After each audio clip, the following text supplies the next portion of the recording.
नमस्कार साथियों, चैनल में आपका स्वागत है। आज की वीडियो में हम तुगलक वंश के बारे में स्टार्ट करेंगे। तुगलक वंश से संबंधित ये पहला वीडियो है। इसमें हम जो तुगलक वंश और इसके जो पहले शासक हैं गियासुद्दीन तुगलक, इनके बारे में पढ़ेंगे। देखिए, दिल्ली सल्तनत में तुगलक वंश जो है क्रम के अनुसार देखें तो ये तीसरा है। पहला जो वंश था वो आपको पता है ममूलक वंश यानी गुलाम वंश।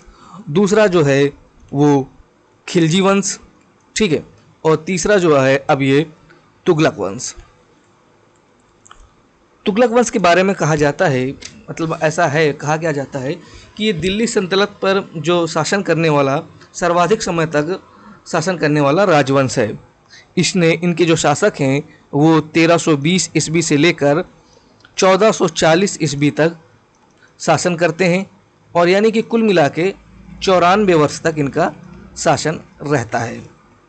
इनके बारे में पढ़ें इससे पहले हम जान लेते हैं कि ये तुगलक कौन थे। तुगलक की उत्पत्ति के बारे में कुछ हम जान लेते हैं। देखिए, तुगलक वंश के नामकरण और उनकी जो जाति है उसके विषय में जो इतिहासकार हैं, विद्वान हैं, उनमें काफ़ी मतभेद हैं।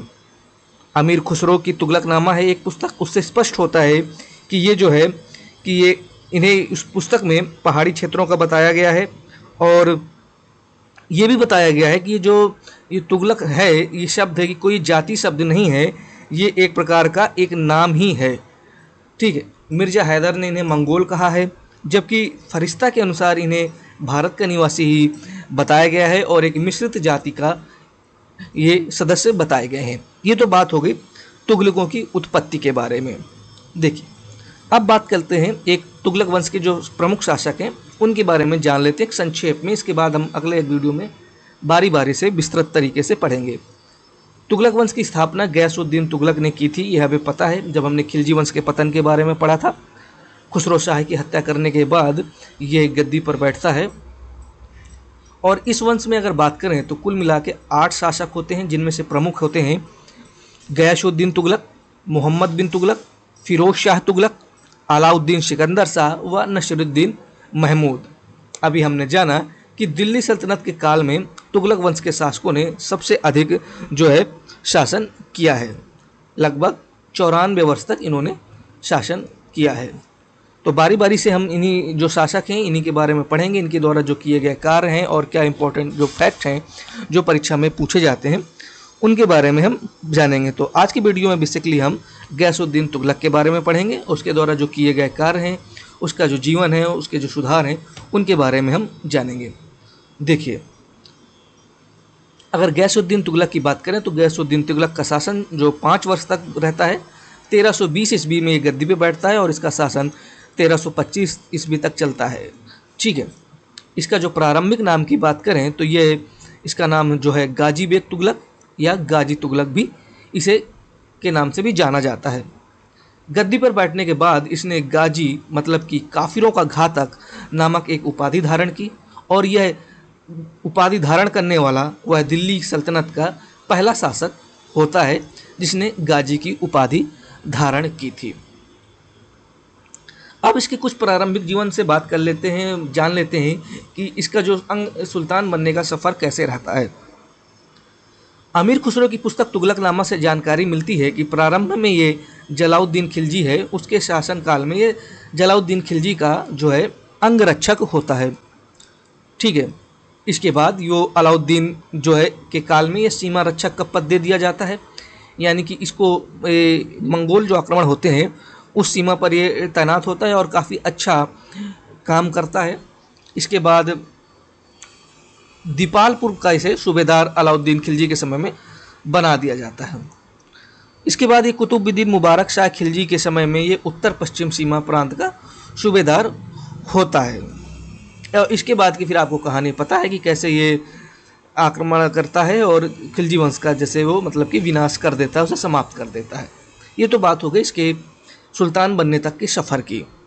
अब बात करते हैं इसकी जो है इसने प्रशासनिक पुनर्गठन कैसे किया। देखिए, हमेशा की तरह जैसे पहले के शासक करते आ रहे हैं कि अपने जो पुराने शासक होते हैं जिनको जो पदच्युत करके वो बैठते थे, उनके जो विश्वास में पात्र होते थे, खास होते थे, उनको पदों से हटा दिया जाता था और जो अपने जो खास होते हैं, विश्वास पात्र हैं, उन्हें पदों पर बैठाया जाता है। ठीक वही पॉलिसी गयासुद्दीन तुगलक भी करता है। वो खुसरो खां के जो सहायक होते हैं उनके जो है उनको पदों से हटा देता है और अपने समर्थकों को जगह दे देता है, जिसमें से जैसे कि नायक बारबाग का पद मलिक असुद्दीन को देता है, अर्ज ममालिक का पद मलिक बहाउद्दीन को देता है, नायब ए अर्ज का पद वो मलिक जफ़र को देता है और सदर जहां का पद काजी कमालुद्दीन को देता है। आप इन नीचे के 3 जो पद हैं इन सभी से आप रूबरू होंगे। आप सोच रहे होंगे नायक बारबक जो है इस पद का मतलब क्या है। यह एक ऐसा पद था जो मतलब कि सल्तनत में सुल्तान का जैसे दरबार था उसका जो प्रबंध का कामकाज देखता था, तो उसे नायब बारबक का पद दिया जाता था उस व्यक्ति को। ये हो गया इसका जो प्रशासनिक पुनर्गठन। प्रशासनिक पुनर्गठन हो जाता है, इसके बाद उसके सामने कुछ चुनौतियाँ होती हैं। चुनौतियाँ बहुत सारी होती हैं। नंबर 1 चुनौती जो होती है, जो राजा की जो प्रतिष्ठा होती है वो नष्ट हो गई होती है।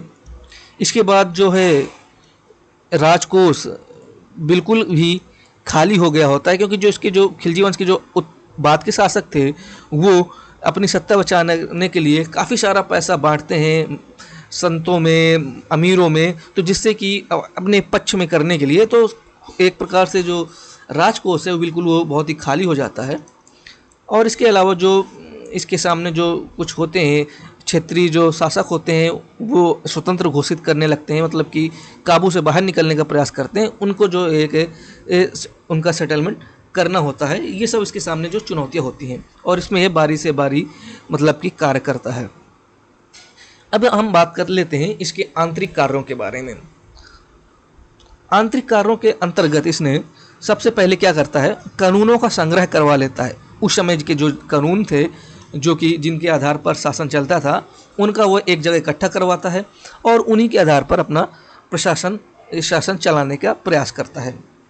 ये जो फिर अवैध अनुदान जो होते हैं और जो जगीरों को जो ज़मीनें दी जाती हैं जमींदारों को, वो सब ये जब्त करवा लेता है। ठीक है, क्योंकि जो खुसरो शाह है और कुतुबुद्दीन मुबारक शाह खिलजी हैं, ये सभी ने काफ़ी सारा पैसा धन दिया था और जिससे कि राजकोष बिल्कुल खाली हो गया था। और ऐसे में ही इन्होंने निजामुद्दीन औलिया जो हैं एक संत हैं, उनसे भी वो पैसा मांगते हैं, क्योंकि खुसरो वो है वो जो शासक है खिलजी वंश का, उसने इसको पैसा दिया था और इसने उनसे मांगा कि आप वो पैसा वापस कर दीजिए, लेकिन निजामुद्दीन ने पैसा देने से मना कर दिया। उन्होंने कहा कि जनता का पैसा था और मैंने जनता में बांट दिया।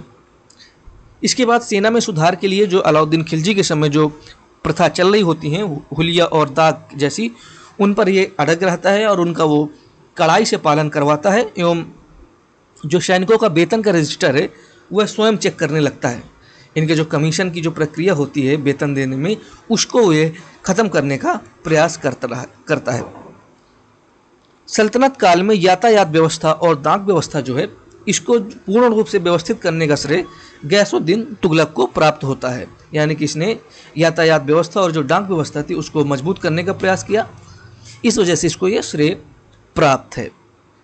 ठीक है, किसानों की भलाई के लिए उसने सिंचाई हेतु नहरों का निर्माण करवाया। साथ ही दिल्ली सल्तनत में पहली बार इसके शासनकाल में निर्धनों की सहायता के लिए प्रयास किए गए, प्रबंध किए गए। ये तो इसका ये थे आंतरिक कार्य। ठीक है, अब हम इसके कुछ सुधारों के बारे में पढ़ेंगे। देखिए, जैसे हमें पता है कि गद्दी पर बैठने के समय राजकोष खाली था, तो पहला प्रयास था कि राजकोष जो है उसको भरा जाए। कैसे भरा जाए? एक तो कर के माध्यम से वो भरेगा, दूसरा जो पैसा धन जो लुटाया गया था अमीरों पर उनसे वापस लिया जाए, और तीसरा जो जगीरें थीं वो जो दान की गई थी उन्हें जब्त की जाए। तो इन्हीं सब के माध्यम से वह राजकोष जो है अपना भरने का प्रयास करता है। भूराज्य संबंधी जो अलाउद्दीन खिलजी की जो नीति होती है उसको वह लागू नहीं करता है, और जो भूराजस्व संबंधी सुधार है वह ये 3 स्तरों पर लागू करता है। जो अलाउद्दीन के समय जो खिलजी थी भूमापन वाली पैमाना चल रहा होता है, बिशवा वाला, उस प्रणाली को ये त्याग देता है। मतलब कि बिस्वा वाली जो जिसके आधार पर भूमापन से जो एक प्रकार से राजस्व कर इकट्ठा किया जाता था, उसको यह त्याग दे देता है। देखते हैं ये 3 स्तर पर कैसे सुधार करता है, आगे की स्लाइड में हम देखते हैं। इसने मुक्ता यानी प्रांतीय राज्यपाल होते थे, मुद्दम गांव का मुखिया और कृषक, इन 3 स्तरों पर यह बांट देता है। ठीक है, अब जो है जो मुद्दम को भी गांव का मुखिया होता है उसे भी कर इकट्ठा करने का अधिकार प्राप्त हो जाता है। आपको पता है खिलजी के समय में इन सब से अधिकार जो छीन लिया जाता है, जिससे इनकी हालत बहुत बुरी हो जाती है। लेकिन मोहम्मद गैसुद्दीन तुगलक के समय में पुनः वही नीति शुरू हो जाती है। ये तो थी इसके मतलब भू राजस्व जो है 3 स्तरों पर इसने लागू किया। ठीक है, अब आगे बढ़ते हैं। जो बहुत सारे कर लगाए थे अलाउद्दीन खिलजी ने, जैसे कि चारागाह कर और जो दूध कर, ये सब जो थे, इस सब को इसने समाप्त कर दिया। इसका मानना था कि ठीक है कर है, लेकिन कर जरूरी है, लेकिन एक साथ इतनी जो है वृद्धि करना हर चीज़ में सही नहीं है। देखिए, चारागाह जो कर लगाने से समाप्त करने से बहुत ज़्यादा फ़ायदा होता है।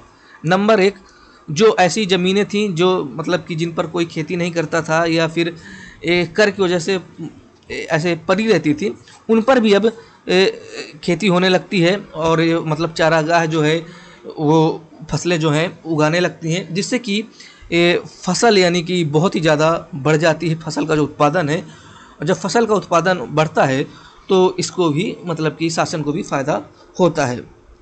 अभी बताया कि इसने जो हमने अलाउद्दीन की जो बिस्वा उपज का नियम था उसे रद्द कर देता है। इसके स्थान पर वह उपज में साझे यानी गल्ला बटाई का नियम लागू कर देता है। यानी गल्ला बटाई तो आप जानते ही हैं कि वो नियम क्या होता है, तो इससे भी उसको काफ़ी ज़्यादा फ़ायदा होता है। गल्ला बटाई से उसको 2 लाभ होते हैं। पहला लाभ तो होता है कि किसानों को होने वाला जो लाभ होता है वो निश्चित हो जाता है, और दूसरा जो है फसल की पूर्ण अथवा जो आंशिक खराबी का भी ध्यान रखा जाने लगता है। ठीक है, अब आगे देखते हैं। ये तो थे गैसुद्दीन तुगलक की आप देखेंगे आर्थिक सुधार। अगर संक्षेप में देखें इसके आर्थिक सुधार का अगर तो देखेंगे, इसने बिस्वा प्रणाली को समाप्त कर दिया, बटाई का नियम लागू किया, 3 स्तरों पर भू राजस्व को लागू किया। ठीक है, ये इसके जो मेन पॉइंट थे। और यानी कि और मुक्ता जो इक्तादार हैं इन्हें भी कर इकट्ठा करने में इनको स्थान दिया और इनको जो है एक शुल्क भी मिलने लगा। तो ये इसके जो एक आर्थिक सुधार का जो संक्षेप में वर्णन है। अब इसकी जो हम जो इसके सैन्य अभियानों के बारे में पढ़ेंगे। अगर इसके सैन्य अभियानों की बात करें तो गयासुद्दीन तुगलक का जो प्रथम सैन्य अभियान होता है वह तेलंगाना प्रांत में होता है। ठीक है, प्रश्न बनता है कि गयासुद्दीन तुगलक ने अपना प्रथम सैन्य अभियान कहाँ किया, तो इसका जो उत्तर है तेलंगाना है। ठीक है, उस समय तेलंगाना में इसका जो नेतृत्व करता है युद्ध का, इसका जो पुत्र है जूना खां वो करता है। और उस समय जो यहाँ का जो शासक होता है उसका नाम राय प्रताप रुद्र होता है। ठीक है, राय प्रताप रुद्र होता है। और यह जो है खिलजी वंश के जो खिलजी की मौत के बाद और जो बीच में जो शासन करते हैं इसके जो शासक हैं, उस समय ये अपने आप को स्वतंत्र घोषित करने लगता है और जो एक जो कर भेजना के लिए एक संधि हुई थी उसे भी ये मानता नहीं है। तो ऐसे में गयासुद्दीन तुगलक सबसे पहले तेलंगाना पर अपना विजय अभियान मतलब कि करता है। और उस समय तेलंगाना की राजधानी आपको पता ही है कि वारंगल होती है। तो सबसे पहले जो अभियान ये करता है 1321 ईस्वी में। ठीक है, 1321 ईस्वी में करता है और काफ़ी 5-6 महीने तक लगातार युद्ध होता रहता है। और जो है राय जो प्रताप रुद्र है ये काफ़ी हारने वाला होता है और समर्पण के लिए तैयार होता है। लेकिन इसी बीच अफवाह फैल जाती है कि गयासुद्दीन तुगलक की मौत हो गई है। तो इस मौत की अफवाह सुनते हुए जो जूना खां है, जो यानी कि आगे चल के मोहम्मद बिन तुगलक के नाम से जाना जाएगा, वो वापस चला आता है दिल्ली की ओर। लेकिन जो ये बाद में अफवाह निकलती है, इसके बाद पुनः जो जूना खां है 1323 ईस्वी में पुनः आक्रमण करता है और इस पर कब्जा कर लेता है, इसके पूरे राज दरबार पर। और ये जो है इसको जो तेलंगाना जो है उसको अपनी सल्तनत में शामिल कर लेता है। और कहा जाता है, मतलब ऐसा माना जाता है कि गयासुद्दीन तुगलक के समय में ही दक्षिण के राज्यों को दिल्ली सल्तनत में शामिल किया गया था। बाद में राय प्रताप रुद्र के साथ क्या होता है, इसमें इतिहासकारों में बहुत सारा विवाद है। कोई कहता है कि इसे वापस मतलब कि राज दे दिया गया था और जैसे पहले शासन होता था कि कर देते रहिए, अब शासन करते रहिए, और ऐसा हुआ। कोई कहता है कि इसे बंदी बना के कारागार में डाल दिया गया और इसकी वहीं पर मौत हो गई। तो ये ज़्यादा इम्पोर्टेंट है नहीं कि राय प्रताप रुद्र कैसे मरा, ये आपकी जानकारी के लिए सिर्फ बता दिया गया है। ठीक है, तेलंगाना अभियान के बाद इसके समय कुछ एक अभियान और होता है जिसे आप जाजनगर, जिसे कि जाजनगर का अभियान होता है, जिसे कि आजकल उड़ीसा में है ये, और उसे उड़ीसा के अभियान से भी जाना जाता है। उड़ीसा में जो अभियान करने का ये जो एक कारण होता है कि जब जो जूना खां जब आक्रमण करता है तेलंगाना पर, तो जो है ये वहाँ का शासक, जाजनगर का शासक जो है भानुदेव द्वितीय, कौन शासक होता है याद कर लीजिएगा, भानुदेव द्वितीय है, वो तेलंगाना की शासक की सहायता करता है। तो इसी का बदला लेने के लिए वह आक्रमण करता है जाजनगर पर, और जाजनगर पर जो है वो उसको पराजित कर देता है और उस पर उसकी जो आधिपत्य है वो स्वीकार कर लेता है। ठीक है, इस बात का उल्लेख हमें राजमुंदरी के अभिलेख से पता चलता है। ठीक है, इस पॉइंट को याद कर लीजिएगा कि राजमुंदरी के अभिलेख से जूना खां की जो है जाजनगर विजय यानी उड़ीसा विजय के बारे में जानकारी मिलती है, और राजमुंदरी के अभिलेख में जूना खां को दुनिया का खान कहा गया है। ये बहुत इंपॉर्टेंट पॉइंट है, इसे याद कर लीजिएगा कि राजमुंदरी का अभिलेख किससे संबंधित है। इसके बाद और भी इसके समय दो आक्रमण होते हैं, जैसे कि मंगोल आक्रमण होता है।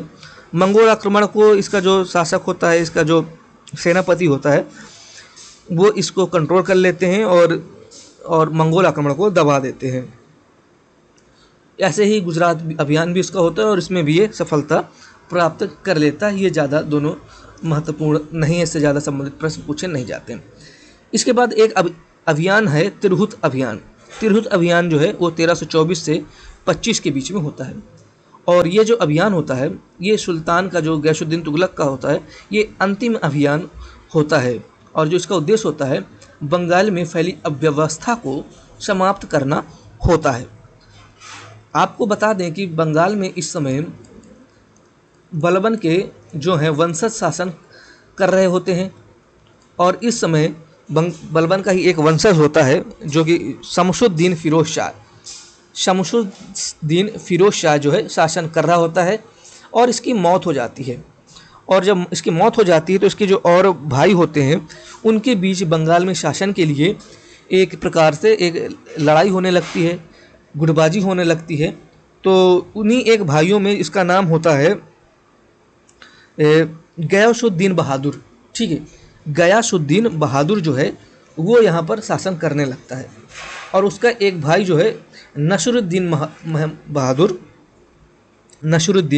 वह भागकर गयासुद्दीन तुगलक के पास आता है और उससे मदद मांगता है कि मेरी मदद कीजिए और मुझे गद्दी पर बैठाइए।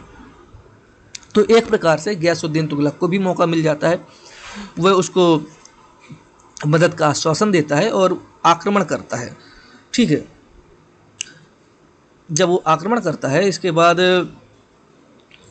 ये जो शासक है गयासुद्दीन बहादुर वो हार जाता है और भग जाता है, लेकिन बाद में पकड़ लिया जाता है, और इसके बाद वह इसका जो है ये तिरहुत पर भी उसका नियंत्रण हो जाता है। इस प्रकार से ये आक्रमण भी उसका जो सफल हो जाता है। फिर इसके बाद हम देखते हैं अगला जो पॉइंट है, गयासुद्दीन तुगलक की मौत। तिरहुत आक्रमण जो होता है वो काफ़ी सफलतापूर्वक संपन्न हो जाता है। इसके बाद वह वापस अपने दिल्ली की ओर बढ़ता है और इसी समय जो है तुगलकाबाद से पहले पड़ता है कुछ एक जगह, वहाँ पर वह एक अफ़गानपुर नामक जो है जगह, वहाँ पर एक उसका स्वागत किया जाता है।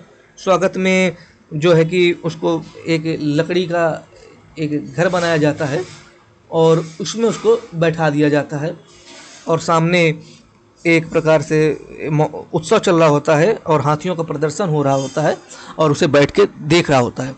तो इसी समय ये लकड़ी का जो घर होता है ये टूट जाता है और उसके नीचे आला गयासुद्दीन तुगलक दब जाता है और उसकी मौत हो जाती है। तो यानी कि वह तिरहुत से वापस अपने जो महल है नहीं पहुंच पाता है और बीच में ही उसकी मौत हो जाती है 1325 ईस्वी में। ठीक है, तो इसके मौत के बारे में भी कई विद्वानों में मतलब कि मतभेद हैं। कुछ लोग इसे आकस्मिक मौत मानते हैं, कुछ लोग इसे षड्यंत्र की मौत कहते हैं और कुछ लोग इसे निजामुद्दीन औलिया क्या परेशान करने से संबंधित इसको एक श्राप की तरह पर देखते हैं। आकस्मिक मौत का जो मतलब समर्थन करते हैं उनमें जो है इतिहासकार फरिश्ता, इशामी और बर्नी जो हैं ये कहते हैं कि नहीं, कोई ऐसी घटना नहीं, षड्यंत्र नहीं हुआ, ये एक आकस्मिक मौत थी जिसमें गयासुद्दीन तुगलक की मौत हो गई। कुछ लोग कहते हैं कि नहीं, उसका जो लड़का था जूना खां यानी मोहम्मद बिन तुगलक वह मरवाता है और क्योंकि बाद में एक षड्यंत्र के तहत ये घर बनवाता है और ये जो घर जो बनाता है उसका नाम अहमद दयाज होता है और बाद में उसे वो एक अच्छा पद भी देता है। तो इस आधार पर वो कहते हैं कि नहीं, ये षड्यंत्र था, जूना का षड्यंत्र था, उसने गयासुद्दीन तुगलक को मरवाया है। और इस फैक्ट का इब्न बतूता और बदायूं जो है समर्थन करते हैं। कुछ लोग निजामुद्दीन औलिया के श्राप को इसका कारण बताते हैं। हम सभी को पता है कि गयासुद्दीन तुगलक और निजामुद्दीन औलिया के बीच जो है संबंध अच्छे नहीं थे। संबंध क्या अच्छे नहीं थे, इनके बारे में हम पहले ही निजामुद्दीन औलिया के बारे जब हम पढ़ रहे थे हम ऑलरेडी कवर कर चुके हैं। तो इसका उल्लेख मलफूजात नामक एक उसमें मिलता है।